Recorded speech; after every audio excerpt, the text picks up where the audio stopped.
There is a moment when life goes quiet, a moment when you're not distracted, a moment when you realize something isn't wrong, but something isn't right either. Most people don't fail at life. They stall, they keep moving but not forward. They wake up, do what's expected, and go to sleep feeling slightly disconnected from themselves. Not broken, just unfinished. And that quiet discomfort follows them everywhere. You've probably tried to change. You've probably promised yourself this time would be different, and for a short while it was. You set new goals, you built new habits. You felt motivated, focused, hopeful. But slowly, without any dramatic moment, you drifted back into familiar patterns, the same reactions, the same thinking, the same version of yourself you thought you had outgrown. That's when the doubt started to settle in. Not loudly, but deeply. Maybe this is just who I am. Maybe real change isn't for me. That belief is the real trap. Real transformation doesn't fail because you're weak. It fails because you're trying to change your life without changing the inner structure that runs it. You can change your job, your routine, even your environment. But if your identity stays the same, your behavior will always return to what feels safe and familiar. Most people were never taught how to change from the inside out. They were taught how to cope, how to push through, how to perform. But performance isn't transformation. Effort isn't identity, and motivation doesn't last when your inner standards remain unchanged. The invisible story you tell yourself about who you are will always overpower the goals you set. This audiobook is not about hype. It's not about becoming someone new overnight. It's about rebuilding what's underneath everything else. If you're tired of starting over, tired of feeling stuck in the same mental loops, tired of pretending you're fine when you know you're not growing, then this is for you. Not because you're broken, but because something inside you is asking for alignment. Real change begins when the question shifts from "what should I do?" to "who am I becoming?" When your identity changes, discipline stops feeling like punishment. Consistency stops feeling forced. Confidence stops feeling fake. You don't need to fight yourself anymore because your actions finally match your inner standards. Over the next hour, you won't be told to hustle harder or fix yourself. You'll be guided to slow down, look inward, and rebuild from the core. You'll learn how to release old mental scripts that quietly sabotage you, how to gain calm control over your emotions, and how to become someone who doesn't rely on motivation, because their identity does the work for them. This isn't about perfection. It's about honesty and the courage to evolve. And if while listening, someone comes to mind, a friend who feels lost, overwhelmed, or quietly stuck, share this video with them. Sometimes the most powerful way to help someone improve their life is simply reminding them that real transformation is still possible. Chapter 1. Identity comes before action. Most people believe change begins with action. They think if they just do more, try harder, or stay consistent long enough, their life will eventually catch up. So they chase habits, routines, and systems, hoping behavior alone will reshape who they are. But action without identity is fragile. It works only when conditions are perfect, when motivation is high, and when nothing disrupts the plan. The moment pressure appears, old patterns return. Every action you take is downstream from how you see yourself. You don't wake up each morning and logically decide who you are going to be. You act from an internal definition that already exists. That definition quietly answers questions like, what do I tolerate? What do I avoid? What do I believe I deserve? And most of the time, that definition was formed years ago, not by conscious choice, but by repetition. If you see yourself as someone who struggles with discipline, then every missed day reinforces that belief. If you see yourself as someone who always starts strong but never finishes, then quitting feels familiar, almost comfortable. This is why change feels exhausting for so many people. They're trying to behave like a new person while still identifying as the old one. And identity always wins that conflict. Identity is not who you want to be. It's who you believe you are when no one is watching. It's revealed in small moments, not big promises. It shows up in how quickly you give up, how you speak to yourself after a mistake, and what you do when effort feels inconvenient. Long before action becomes habit, identity becomes permission. This is why willpower eventually fails. Willpower asks you to fight yourself every day. Identity removes the fight entirely. When something aligns with who you believe you are, it no longer feels like effort. You don't need motivation to brush your teeth or lock your door, because those actions fit your identity. They're automatic. They feel obvious. The same principle applies to discipline, consistency, and growth. Most people try to change by asking the wrong question. They ask, "What should I do differently?" But lasting change begins with a deeper question. Who must I become so that these actions feel natural? The mistake isn't wanting better habits. The mistake is trying to stack habits on top of an identity that doesn't support them. If your self-image is built around avoidance, comfort, or self-doubt, no productivity system will save you. You'll sabotage it quietly. You'll skip days. You'll lower standards. You'll explain it away, not because you're lazy, but because your identity is protecting what feels familiar. Identity is shaped through evidence. Every small action you repeat casts a vote for the type of person you believe yourself to be. Missed commitments vote for inconsistency. Kept promises vote for self-respect. Over time, these votes accumulate until they form a solid internal story. And once that story feels true, you defend it, even if it's hurting you. This is why transformation feels uncomfortable at first. You're not just changing behavior, you're challenging a self-concept, and the mind resists that deeply. It prefers predictability over growth. It would rather keep you stuck than uncertain. This resistance often disguises itself as logic, fatigue, or being realistic. But underneath, it's fear of losing a familiar identity. Letting go of an old identity can feel like losing part of yourself. Even if that identity is limiting, it's known.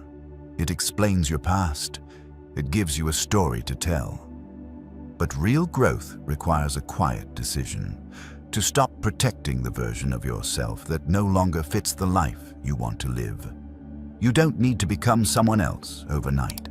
Identity doesn't change through declarations. It changes through alignment, through repeated proof, through showing yourself day after day that you act differently now. The key is not intensity. The key is consistency with intention. Instead of asking yourself to do everything better, ask yourself to do one thing differently. One small action that represents the person you're becoming. Not the person you wish you were, but the person you are choosing to build. When that action feels uncomfortable, that's a sign you're touching identity, not just habit. Discipline becomes easier when it's no longer framed as self-control. It becomes an expression of self-respect. You don't show up because you're forcing yourself. You show up because that's what someone like you does now. The language matters. The framing matters. Your mind listens closely to how you define yourself. This is also why external validation can't sustain change. Compliments fade. Praise wears off. Accountability partners disappear. When growth depends on someone else watching, it collapses the moment they stop.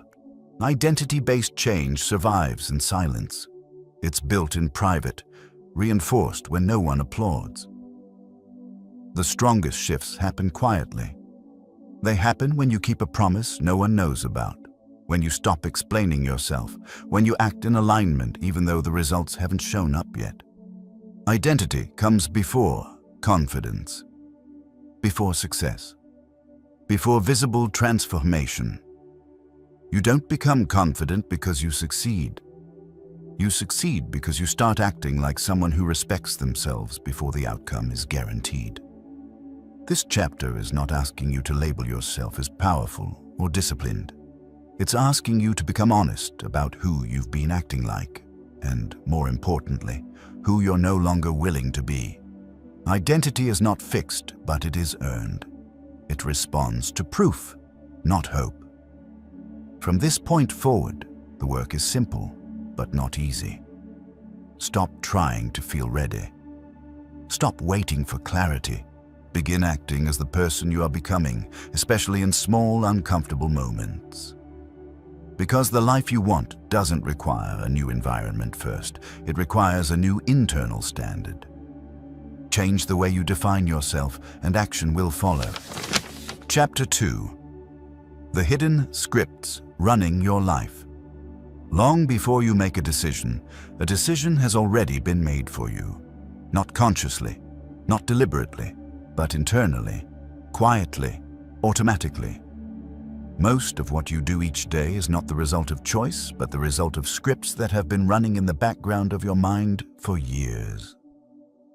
These scripts are the beliefs you rarely question. They shape how you interpret effort, failure, discomfort, and success. They decide what feels possible and what feels unrealistic. They influence what you attempt and what you abandon before you even begin.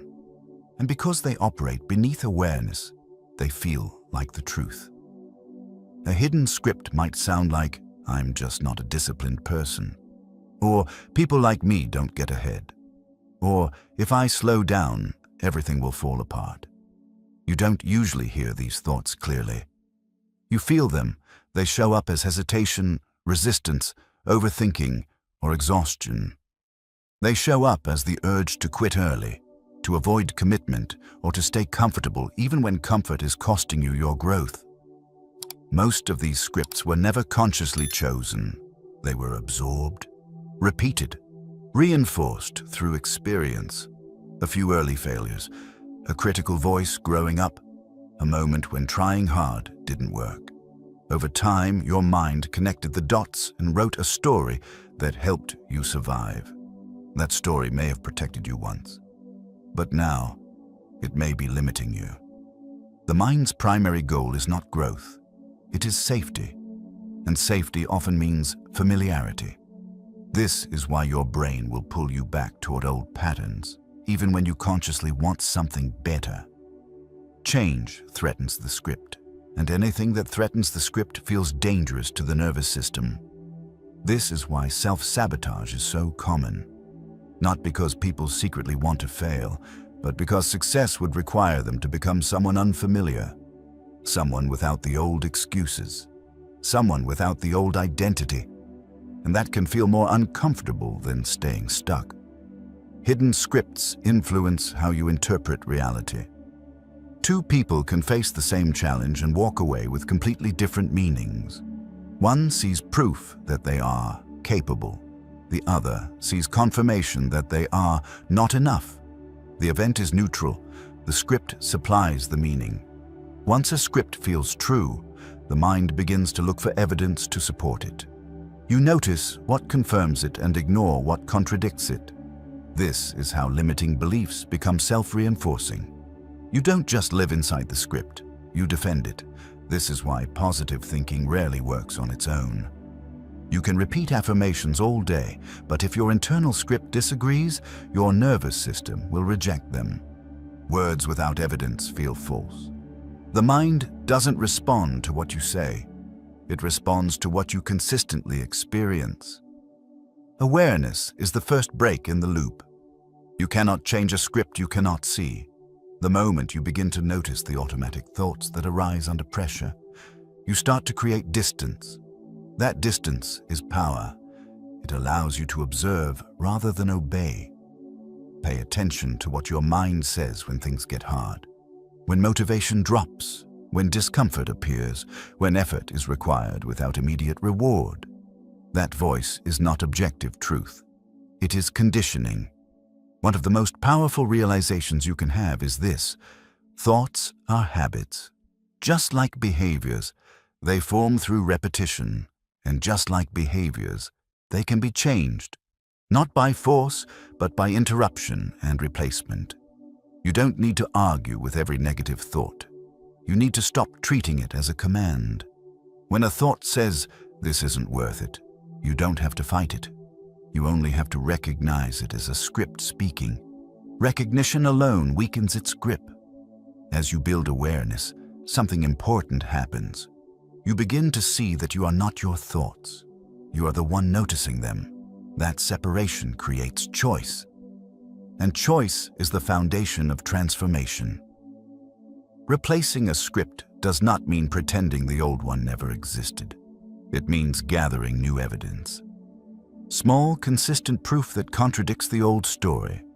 Every time you follow through when it would be easier not to, you create that proof. Every time you stay calm instead of reacting, you rewrite the narrative. Every time you choose long-term alignment over short-term relief, the script loosens. This process feels subtle at first. There is no dramatic breakthrough, no instant confidence, but beneath the surface, your internal framework begins to shift. The mind starts updating its expectations. What once felt impossible begins to feel unfamiliar, then uncomfortable, and eventually normal. This is why patience is essential. You are not just changing outcomes, you are changing interpretation. You are teaching your nervous system that a new way of being is safe, and safety is what allows change to stick. Be careful what you repeatedly tell yourself during difficult moments. Those words become structured. They become default responses. Over time, they become identities. The goal is not to silence your inner voice, but to retrain it. Instead of asking, "Why am I like this?" ask, "What script is being activated right now?" That question creates space, and in that space, you regain control. Transformation accelerates when you stop trying to overpower your mind and start understanding it. Your thoughts are not enemies. They are outdated instructions. Once you see them clearly, you can choose whether to follow them or let them go. Hidden scripts run your life only as long as they remain hidden. Bring them into awareness, and they lose their authority. In the next chapter, you'll learn how emotional reactions are often the physical expression of these scripts, and how gaining control over your emotions becomes one of the most practical forms of power you can develop. Chapter 3. Emotional control is the foundation of power. Most people believe power comes from confidence, intelligence, or status. But real power begins somewhere much quieter. It begins with emotional control, not the suppression of emotion, not pretending you don't feel anything, but the ability to experience emotion without being ruled by it. Without this skill, every plan you make is fragile, because emotions will always override logic in moments of pressure. When emotions run unchecked, they dictate behavior. Anger pushes you to react. Fear pushes you to avoid it. Excitement pushes you to overcommit. Frustration pushes you to quit. None of these emotions are wrong on their own. The problem appears when they become decision makers instead of signals. Emotional reactions feel urgent. They create the illusion that something must be done immediately. A message needs to be answered now. A feeling needs to be escaped now. A problem needs to be fixed now. That sense of urgency is what collapses discipline and clarity. The faster you react, the less choice you have. This is why people regret decisions made in emotional states. Not because they are careless, but because emotion narrows perception. It shortens time horizons. It shifts focus from long-term alignment to short-term relief. In those moments, the goal is not progress. The goal is comfort. Powerful people are not less emotional. They are less reactive.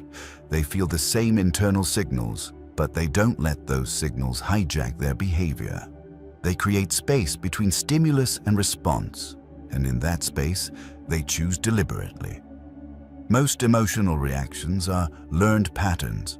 They were formed through repetition, just like habits. A raised voice triggers defensiveness. Criticism triggers shutdown. Uncertainty triggers anxiety. These reactions once served a purpose. They helped you cope, protect yourself, or feel in control. But over time, they become automatic, and automation removes choice. The nervous system is always scanning for threat. When it perceives one, it activates a response before your rational mind can engage. This is not a character flaw. It's biology, but biology does not have to be destiny. Awareness allows regulation. Regulation allows control. Emotional control does not mean ignoring what you feel. It means noticing it without immediately acting on it. The moment you can say, "I'm feeling this," instead of "I must act because of this," you regain power. That simple shift changes everything. Most people confuse emotional expression with emotional honesty. They believe that reacting immediately is authentic. But authenticity without self-control is chaos. True honesty includes responsibility. It includes the ability to pause and decide how you want to show up, not just how you feel in the moment. This is especially important during moments of discomfort. Discomfort is where growth lives, but it is also where emotional reactions are strongest. The urge to escape, distract, or quit intensifies. If you allow emotion to dictate your response, discomfort will always push you back to familiar ground. Calm is not a weakness, it is strength under control. It is the ability to stay grounded when others become reactive. It is the capacity to hold your position without needing to dominate, explain, or defend. Calm creates authority because it signals self-trust.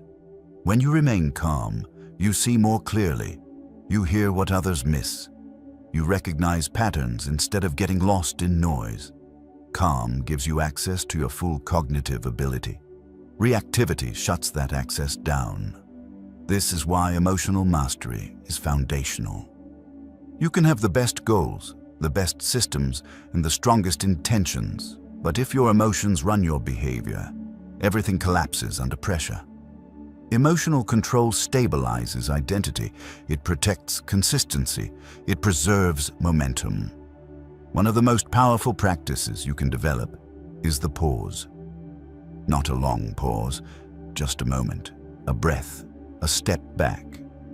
That pause interrupts the automatic loop. It tells your nervous system that you are not in immediate danger, that you have time to choose. At first, the pause feels uncomfortable. Your mind will argue that you're wasting time, that you're being passive, that you're avoiding action.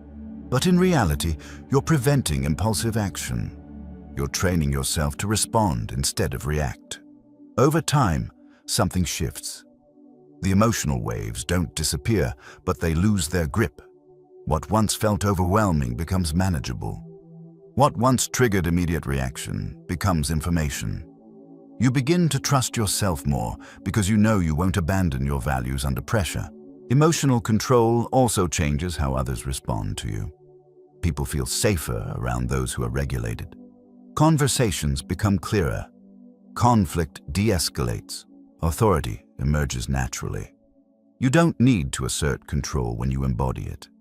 This doesn't mean you'll never feel overwhelmed again. It means that when you do, you won't make permanent decisions from temporary states. You won't sabotage long-term goals to satisfy short-term emotion. You won't confuse intensity with importance. The real test of emotional mastery is consistency. Can you remain grounded when tired, when disappointed, when things don't go your way? These are the moments that shape character, not when life is easy, but when it challenges you quietly. Emotional control is built through repetition in these moments, not through theory. Start small. Notice the first physical signs of emotional activation: tightness in the chest, shallow breathing, mental urgency. These are signals, not commands. When you notice them early, regulation becomes easier. Then practice choosing your response, not the perfect response, just a better one. One that aligns with the person you are becoming. Over time, those small choices accumulate. The nervous system learns that calm is safe, that restraint is strength, As emotional control grows, something unexpected happens. Confidence increases. Not the loud kind, but the grounded kind. The kind that doesn't need validation. You trust yourself because you've proven that you won't betray your own standards when it matters. This is power. Not control over others, but control over yourself. And self-control is the only form of power that can't be taken away. In the next chapter, you'll learn how this emotional stability becomes the foundation for discipline. Not discipline as punishment, but discipline as an expression of identity and self-respect. Chapter 4. Discipline is not punishment, it's identity. Most people associate discipline with force, with restriction, with suffering, with doing things they don't want to do because they feel they have to. That's why discipline feels heavy to so many people. It's framed as punishment for not being good enough yet, instead of as an expression of who they are choosing to become. When discipline is built on force, it never lasts. You can push yourself for a while. You can rely on guilt, pressure, or fear to stay on track. But eventually, resistance builds. Fatigue sets in. In the moment life applies pressure, discipline collapses because it was never rooted in identity. It was rooted in self-conflict.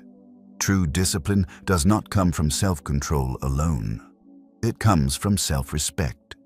It comes from an internal standard that says, "This is how I live now." When discipline is tied to identity, it stops feeling like something you do and starts feeling like something you are. Think about the areas of your life where discipline feels natural. You don't negotiate whether you show up late to everything or brush your teeth once a week. You don't need motivation to meet certain standards because they are already part of your self-image. You simply don't see yourself as the kind of person who doesn't do those things. That's the difference identity makes. It removes negotiation. When discipline requires constant debate, it drains energy. When it's aligned with identity, it becomes automatic. The mind stops asking, "Should I?" and starts saying, "Of course."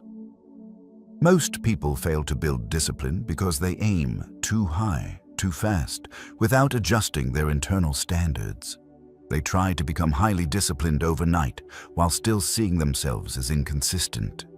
Every missed action then becomes proof that the old identity is still true.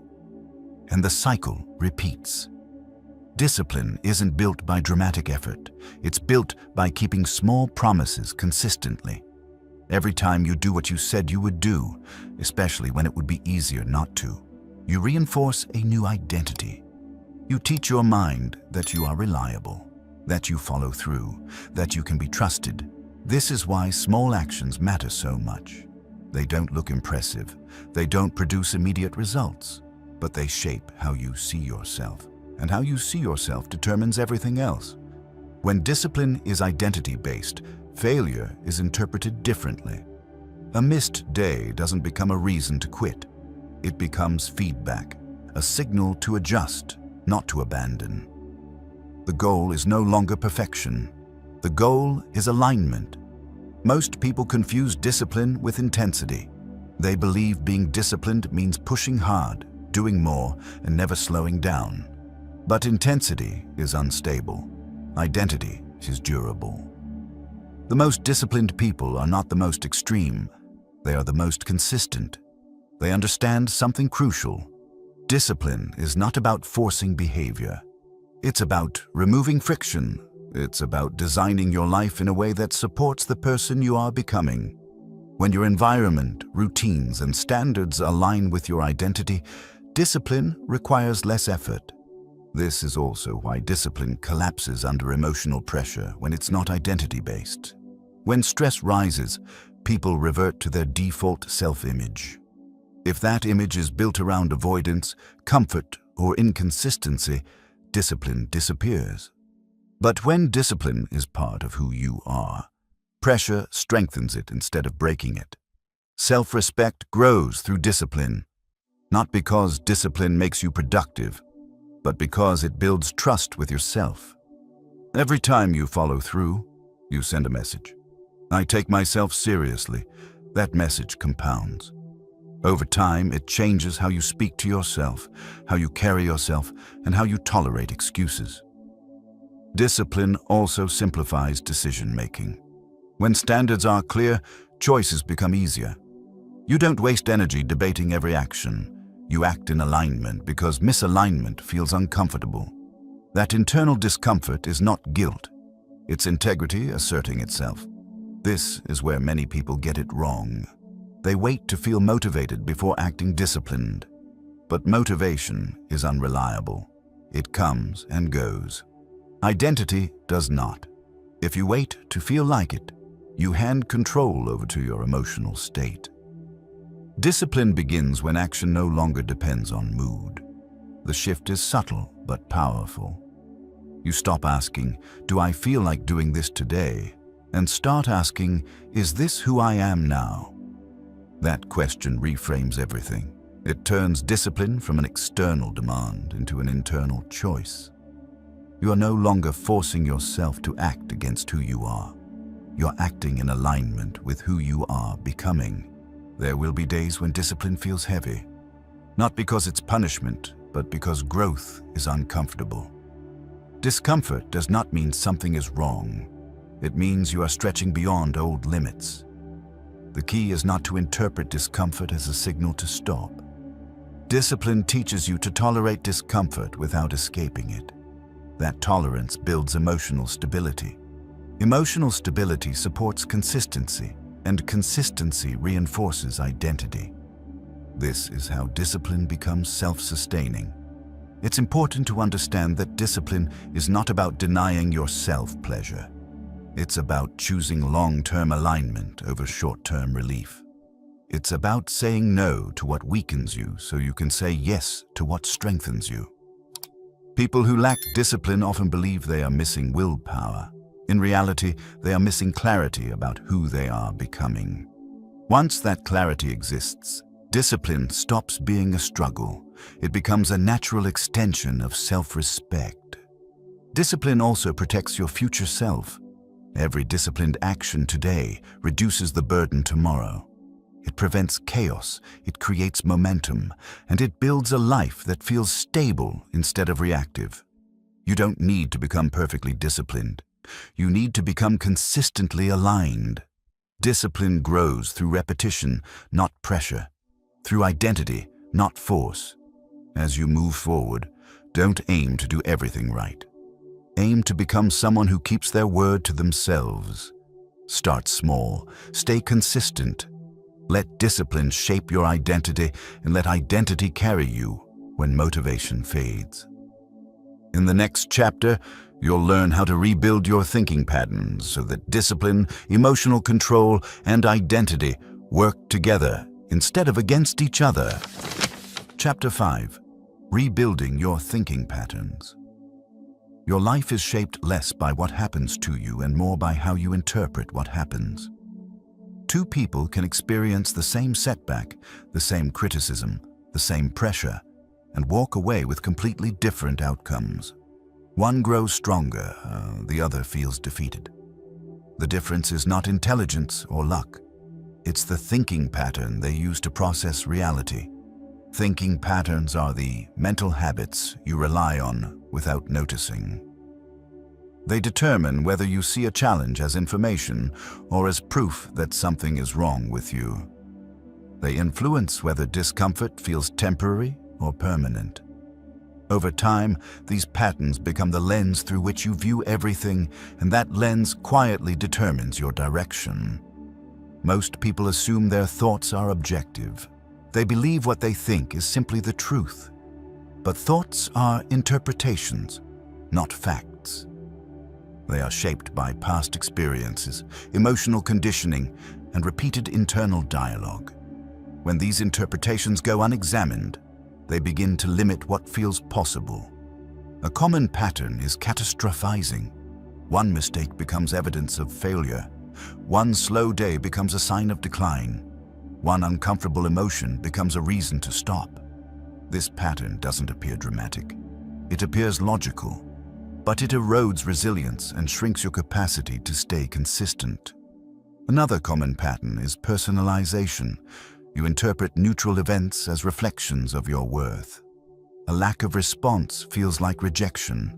Feedback feels like judgment. Silence feels like disapproval. When everything feels personal, emotional energy is constantly drained and clarity disappears. These patterns are not flaws, they are learned responses. At some point, they helped you make sense of the world, but what once protected you may now be limiting you. Growth requires updating the mental framework, not fighting yourself for having one. Rebuilding thinking patterns starts with slowing down interpretation. Between an event and a reaction, there is a moment where meaning is assigned. Most people rush through that moment unconsciously. They assume the first meaning that appears is correct, but that first meaning is usually conditioned, not accurate.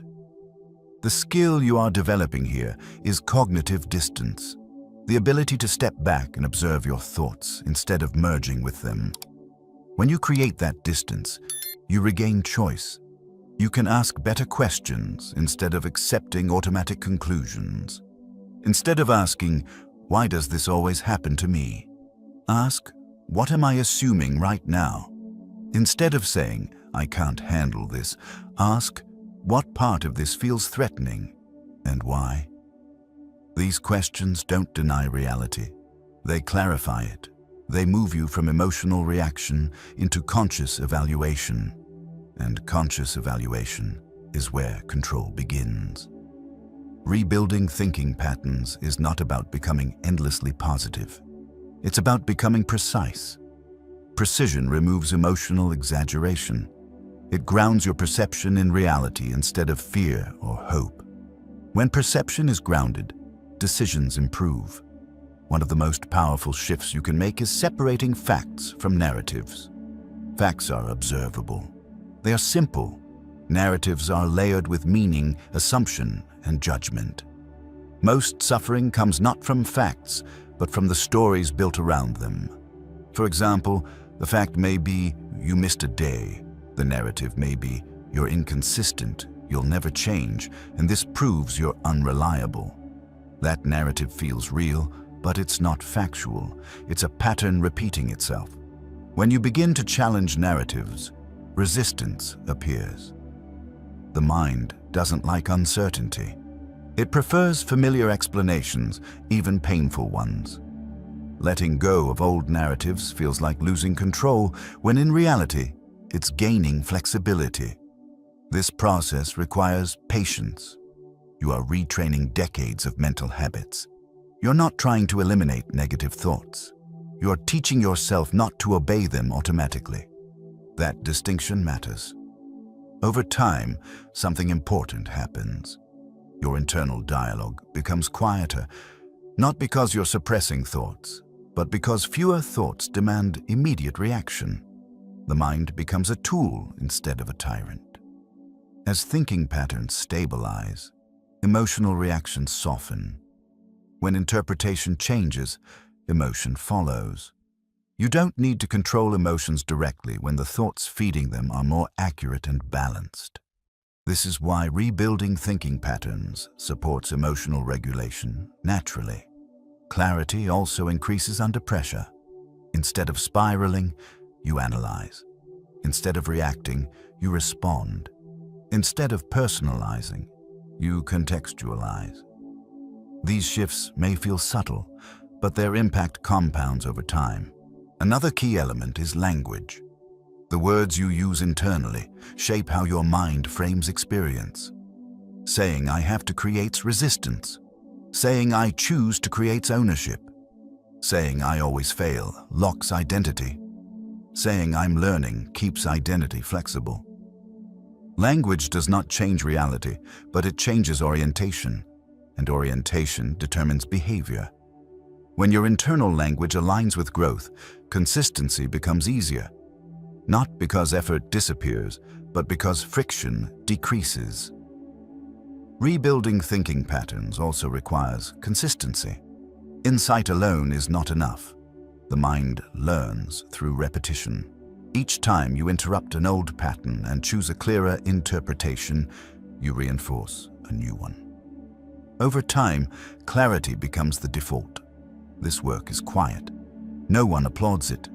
There is no external reward, but internally, stability increases. Decisions feel cleaner. Self-trust grows. You stop exhausting yourself with unnecessary mental conflict. Eventually, you reach a point where challenges no longer feel personal. They feel practical. Problems become things to solve, not reflections of worth. That shift alone changes how you show up in every area of life. Rebuilding your thinking patterns does not mean you'll never struggle again. It means struggle no longer controls you. You remain steady even when things are uncertain. You think clearly even when emotions are present. This clarity feeds discipline. Discipline feeds consistency. Consistency feeds identity. And identity reshapes your life from the inside out. In the next chapter, you'll confront one of the hardest parts of transformation, letting go of the old version of yourself that no longer fits who you are becoming, even when that version feels familiar and safe. Chapter 6. Letting go of the old self. There is a moment in every real transformation when effort alone is no longer enough. You've built awareness, you've learned control, you've strengthened discipline and clarified your thinking. Yet something still pulls you backward. Not because you're doing things wrong, but because you're still carrying a version of yourself that no longer fits the direction you're moving. This is the part most people avoid. Letting go. Not letting go of goals or habits, but letting go of identity, the old explanations, the familiar patterns, the version of yourself that made sense once, even if it now holds you back. This is not an easy process because the old self feels known, predictable, safe. The old self gave you reasons for why things didn't work out, reasons for why you reacted the way you did, reasons for why you stayed where you were. Those reasons may no longer be true, but they are familiar, and familiarity has a powerful grip on the mind. Letting go feels like loss. Even when the identity you're releasing is limiting, it still feels like something is being taken away. You may feel uncertainty, grief, or resistance. You may even feel disloyal to who you've been. This is normal.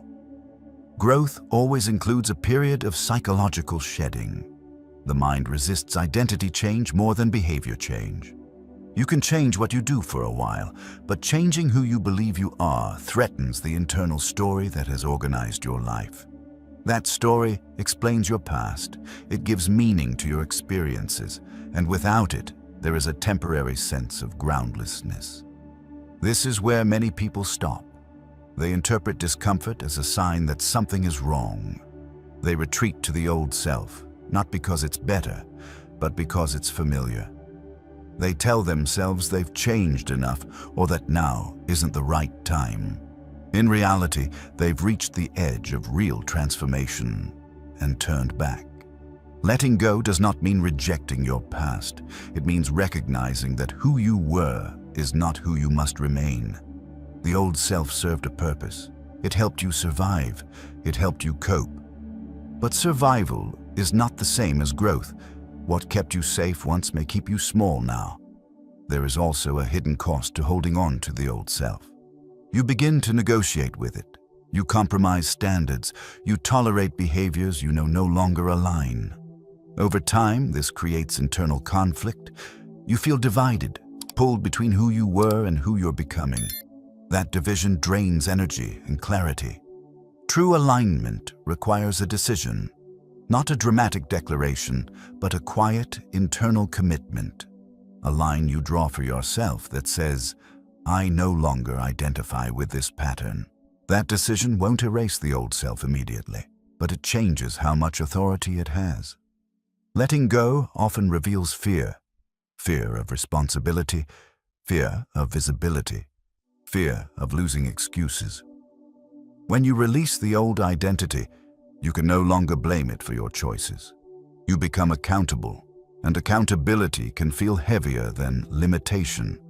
But accountability is also freedom. It returns agency to you. It means your future is no longer determined by outdated narratives. You are no longer waiting for permission to change. You are choosing to. This stage requires patience. There will be moments when the old self resurfaces. Old reactions, old thoughts, old urges. This doesn't mean you've failed. It means the pattern is weakening, not gone. Identity shifts through repetition, not suppression. The key is how you respond when the old self appears. Do you shame yourself? Do you overcorrect? Or do you acknowledge it and choose differently? Each time you choose differently, you loosen the grip of the past. You don't need to fight the old self. You need to stop feeding it. Attention is fuel. Reaction is reinforcement. Calm acknowledgement followed by aligned action is what allows the old identity to fade. Letting go also changes relationships. Some people will respond positively to your growth. Others will resist it. Not because they want you to fail, but because your change disrupts the roles they're used to. You may feel pressure to shrink back to maintain comfort. This is another test of identity. Growth often requires emotional boundaries. You don't need to explain your evolution to everyone. You don't need validation for your choices. Quiet consistency communicates more than justification ever could. Over time, your behavior becomes the explanation. There is a subtle confidence that emerges when you let go of the old self. Not arrogance, not certainty, but steadiness. You stop performing growth and start embodying it. You no longer need to announce change. You live it. This process also clarifies values. As the old identity loosens, you begin to see what actually matters to you, not what you inherited or absorbed. Decisions feel cleaner. Trade-offs feel intentional. You're no longer trying to be everything to everyone. Letting go does not mean the past disappears. It means it stops defining you. You carry the lessons without carrying the limitations. You remember without reliving. You honor without repeating. At some point, the new self feels less like effort and more like home. That moment doesn't arrive suddenly. It arrives quietly. One day you notice you're no longer negotiating with yourself in the same way. The internal friction is lower. Alignment feels natural. This is when consistency becomes easier. Not because life is easier, but because you're no longer divided. The energy once spent resisting change is now available for building. Momentum replaces hesitation. Letting go is not a one-time event. It happens in layers. Each layer brings more clarity, more stability, more ownership. And with each layer released, the future opens slightly wider. The old self will always exist as a reference point. But it no longer gets to be the decision maker. You're not erasing who you were. You are completing the transition to who you are becoming. In the next chapter, you'll learn how to maintain this new identity through consistency. Not through motivation or pressure, but through systems and standards that hold even when energy is low and no one is watching. Chapter 7. Becoming consistent without motivation. Most people wait for motivation before they act. They wait to feel ready, inspired, energized, or confident. And when those feelings don't show up, they assume something is wrong. But motivation was never meant to be reliable. It's emotional. It fluctuates. It responds to comfort, not commitment. If your consistency depends on how you feel, it will always break under pressure. Consistency is not an emotional state. It's a standard. And standards don't change based on mood. The most consistent people are not the most motivated. They are the most decided. They've already answered the question of whether they will show up. So they don't waste energy debating it every day. Motivation is reactive. It shows up after progress, not before it. You feel motivated when things are going well, when results are visible, when effort feels rewarding. But transformation requires showing up long before those rewards appear. That's why relying on motivation keeps people trapped in cycles of starting and stopping. Consistency begins with removing negotiation. Every time you ask yourself whether you should act, you create friction. That friction drains willpower. Over time, it builds resistance. Consistent people reduce decisions. They don't ask, "Do I feel like it?" They ask, "Is this part of my standard?" Standards are quiet agreements you make with yourself. They define what you do regardless of circumstance. They don't require intensity, they require clarity. When standards are clear, behavior becomes predictable, and predictability is what creates momentum. One of the biggest obstacles to consistency is perfectionism. People believe that if they can't do something fully, they shouldn't do it at all. So they wait for the perfect time, the perfect energy, the perfect conditions. Those conditions rarely arrive. Progress stalls not because effort is impossible, but because expectations are unrealistic. Consistency favors small, repeatable actions, not impressive ones, not extreme ones. Actions that you can sustain even on your worst days. The goal is not to do more. The goal is to do enough, consistently, to reinforce identity. This is where identity-based consistency matters. When you act consistently, you're not just completing tasks, you're reinforcing who you are.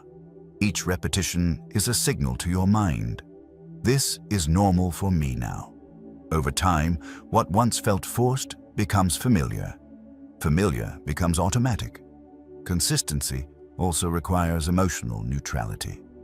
You don't celebrate showing up, and you don't dramatize resistance. You simply do what you said you would do. This removes emotional spikes that make behavior unstable. Calm execution outperforms emotional intensity every time. There will be days when consistency feels heavy, not because something is wrong, but because growth demands effort without immediate reward. Those days matter most. They are where identity is solidified. Anyone can show up when it's easy. Few show up when it's boring, uncomfortable, or unrewarding. Consistency is built in private, when no one is watching, when there is no recognition, when the outcome feels distant. This is why it's so powerful. It creates internal trust. You begin to rely on yourself, not your emotions. One of the most effective ways to maintain consistency is lowering the activation threshold. Make the starting point easy. Remove friction. Prepare in advance. When effort is required just to begin, resistance increases. When starting is simple, momentum carries you forward.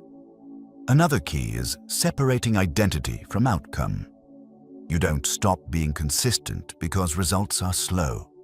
Consistency is not a strategy for immediate success. It's a commitment to alignment. Results follow alignment, not the other way around. Many people abandon consistency because they confuse discomfort with failure. Discomfort is not evidence that you should stop. It's evidence that you're stretching beyond old limits. The ability to tolerate discomfort without escaping it is what separates consistency from intensity. Consistency also requires forgiveness without excuses. You will miss days. You will slip. The difference between consistent people and inconsistent ones is not perfection, it's recovery speed. They return without drama, without self-criticism, without turning a lapse into an identity crisis. The moment you attach moral weight to inconsistency, you lose momentum. Shame does not produce consistency, it produces avoidance. Self-respect produces consistency because it keeps you aligned instead of reactive. Another overlooked factor is rhythm. Consistency doesn't mean doing everything every day. It means maintaining a rhythm you can sustain long-term. Some actions are daily, some are weekly, some are seasonal. Understanding this prevents burnout and keeps effort aligned with reality. Consistency compounds quietly. Each day may not feel significant, but over time, the accumulation becomes undeniable. Confidence grows. Stability increases. The internal dialogue shifts from doubt to trust. You stop questioning whether you can follow through. You know you can. This trust changes how you approach challenges. You don't panic when motivation dips. You don't overreact to setbacks. You rely on your standards instead of your feelings. That reliability becomes one of your greatest strengths. Becoming consistent without motivation also changes how you see yourself. You stop identifying as someone who tries. You begin identifying as someone who does. That shift is subtle, but it transforms behavior across every area of life. Consistency is not about pushing harder. It's about showing up even when pushing feels unnecessary. It's about honoring commitments that no one enforces but you. That quiet integrity becomes the backbone of self-mastery. Over time, motivation begins to return, but now it's different. It's not fragile. It's not required. It's a byproduct of progress, not a prerequisite. You don't chase it. It follows you. Consistency builds a life that feels stable instead of chaotic, predictable instead of reactive, grounded instead of emotional. That stability frees mental energy. You're no longer fighting yourself. You're working with yourself. This is how identity becomes unshakable. Not through inspiration, but through repetition. Not through intensity, but through reliability.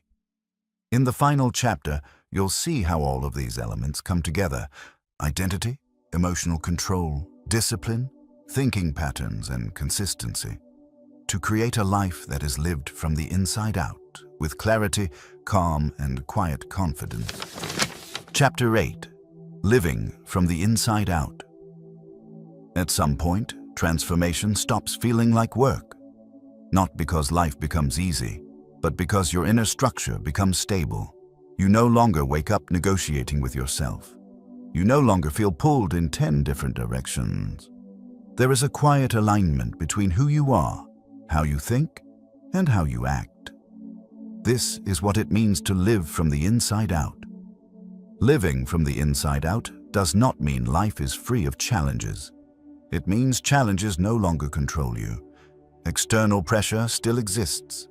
Uncertainty still appears. But your responses come from clarity instead of impulse, from standards instead of emotion, from identity instead of fear. When you live this way, decisions feel cleaner. You don't overthink every option. You don't need constant reassurance.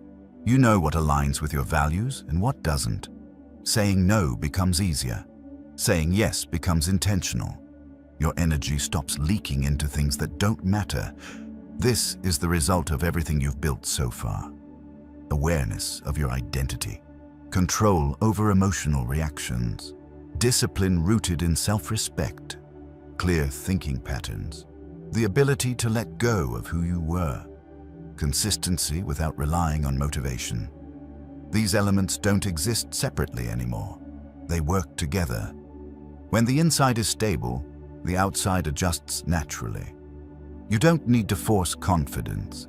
It shows up in how you speak, how you move, and how you listen. You don't need to chase respect. It emerges from a calm presence. You don't need to control situations. You influence them by staying grounded.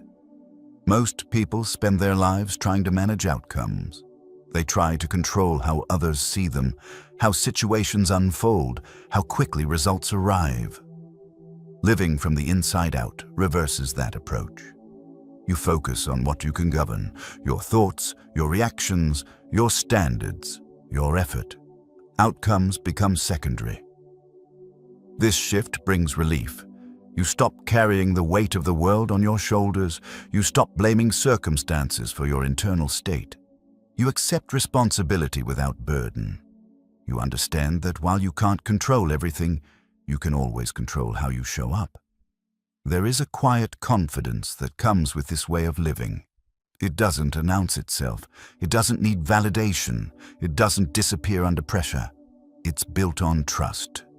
Trust that you will respond with integrity even when things don't go as planned. Living from the inside out also changes your relationship with time. You stop rushing. You stop panicking about where you should be. You focus on the present with intention. Progress becomes something you build daily, not something you chase desperately. This doesn't make you passive. It makes you precise. You act when action is required. You wait when waiting is wise. You don't confuse motion with progress. You don't confuse urgency with importance. One of the most important outcomes of inner alignment is emotional stability.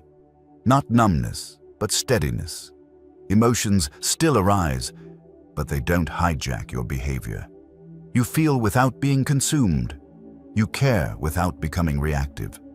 This stability becomes your anchor in chaotic moments. When life tests you, and it will, your response reveals how far you've come. Old versions of you may have panicked, avoided, or reacted impulsively. Now, you pause. You assess. You choose. That pause is not hesitation, it is controlled. Living from the inside out also simplifies relationships. You stop seeking approval. You stop over-explaining. You stop bending yourself to fit expectations that don't align. This doesn't make you cold, it makes you clear. Clear boundaries create healthier connections. You begin to attract different dynamics. People respond to consistency. They are calm. They respect those who don't need to dominate or perform. Influence becomes a byproduct of presence, not effort. Another change is how you experience success. Success no longer defines you. It reflects you.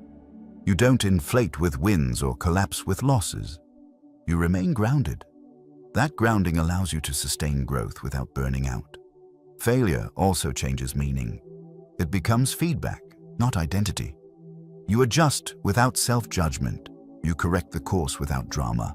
You don't need to protect your ego because your self-worth is no longer fragile.